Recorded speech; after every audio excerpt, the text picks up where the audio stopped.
Monday na naman, ang bilis ng araw, no? Parang kailan lang, matatapos na naman ang buwan ng June. Kaya naman, kain tayo ng pineapple o pinya. Kahapon namin to binili. Parang bulok lang siya, pero hindi siya bulok. Nilagay ko kasi ito kagabi sa ref. Kaya kain na tayo. Yan. Hiwain lang natin. Tatakam ako, hindi ko alam kung bakit. Tay gutom kasi yata ako eh. Charis lang. Ayan, so mayroon akong kubiertos, asin. Sarap.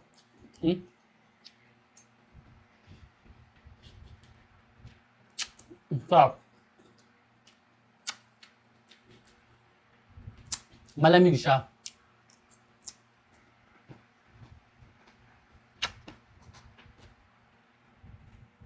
Kung kumain ba kayo ng pineapple, kinakain nyo rin ba ito?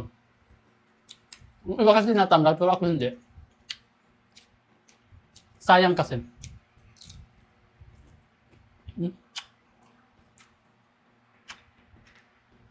Matamis, sobrang asim. Mas pag sinawsaw mo sa asin, nag-aagaw yung tamis at saka. Kaya.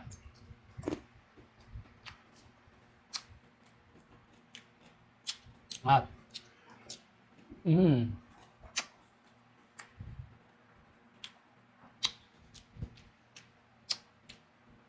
Kahapon kumain kami ng watermelon.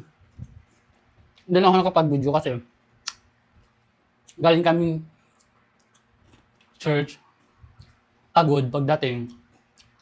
Kaya hindi ko na nabidyohan. Kasi kahapon Sunday, magsumba kami. Kami ni Jelly. Dapat kumakain din kayo ng prutas kasi malaking tulong to sa ating kalusugan. Lalo na yung watermelon. Di ba sobrang init ng panahon? Maganda kumain ng watermelon. Ito naman, pinya, vitamin C. Para iwas sa sipon. Ganun. Ang sarap.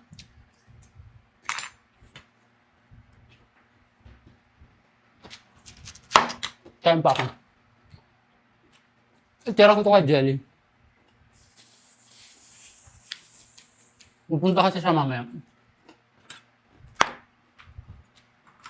Basta sabihin niya, inubusan ko naman siya. Asin. Ito yung asin ko, guys. Ang daming asin, no? Para siyang bulok, pero hindi siya bulok, guys. Kasi galing siyang ref. Nalamog lang.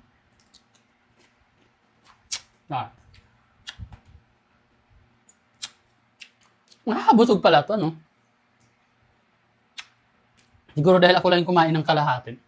Dati kasi pag kumakain ako ng pinya, bitin. Yung bata pa kasi kami nung nag-aagawan. Tapos, isang slice lang, isang hiwa. Ngayon, nakakain ako ng halos isang buo. Ang laki.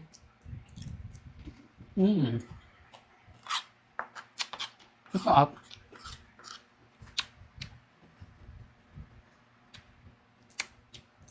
Nakambang. Sobrang tamis na talaga. Last one, guys.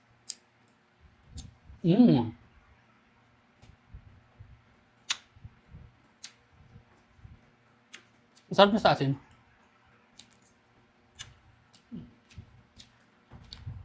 Masarap sana ito isawsaw sa sili, kaso wala akong sili dito eh.